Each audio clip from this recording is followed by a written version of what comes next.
ग्रामीण रुग्णालयात आयोजित मोफत हृदय तपासणी शिबिरासाठी आलेल्या रंगयापल्ली येथील 5 वर्षीय श्रावणी चेन्नुरी यांची इंजेक्शन दिल्यानंतर प्रकृती बिघडून मृत्यू झाला। या घटनेची निष्पक्ष व सखोल चौकशी करण्याची मागणी सिरोंचा तालुका पत्रकार संघटनेने केली आहे। इंजेक्शनचे नाव, बॅच क्रमांक, मात्रा, उपचार नोंदी व सीसीटीव्ही फुटेज तपासून स्वतंत्र समितीमार्फत चौकशी करावी, तसेच दोषींवर कारवाई करून कुटुंबाला शासन नियमानुसार मदत व नुकसान भरपाई द्यावी अशी मागणी संघटनेने केली आहे।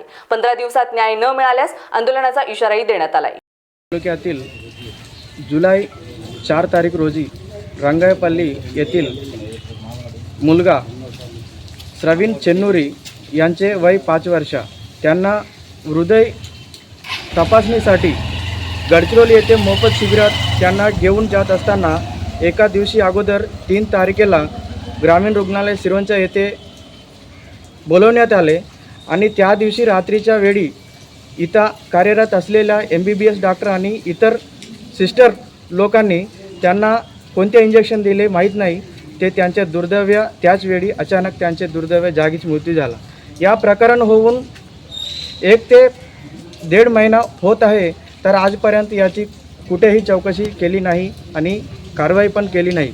त्याकरिता त्या बाधित कुटुंबियांनी आज आमच्याकडे आल्याने पत्रकार संघटना तालुका अध्यक्ष सागर मुलकला मी आणि माझे सहकारी सर्व पत्रकार बांधवांनी येऊन त्या बाधित कुटुंबियांना घेऊन आज वैद्यकीय अधीक्षक साहेब यांच्याशी आम्ही भेट घेतली आणि या विषयावर सविस्तर माहिती आम्ही घेऊन आम्ही आज निवेदन देण्यात आले। पुढील येत्या 15 दिवसात या प्रकरणाची चौकशी करून त्या कुटुंबियांना न्याय मिळवून द्यावी, अन्यथा आम्ही 15 दिवसानंतर त्या बाधित कुटुंबाने, गावातील लोकांना आणि आमचे सर्व पत्रकार बांधवांनी मिळून इथे आम्ही तीव्र आंदोलन करून आमचे बातमी प्रसारित करून शासनाचे लक्ष वेधण्यासाठी आम्ही प्रयत्न करणार आणि त्या बाधित कुटुंबियांना न्याय मिळवून देण्यासाठी आम्ही प्रयत्न करणार आणि आज पत्रकार मीडियासमोर आम्ही बोलत आहे। धन्यवाद।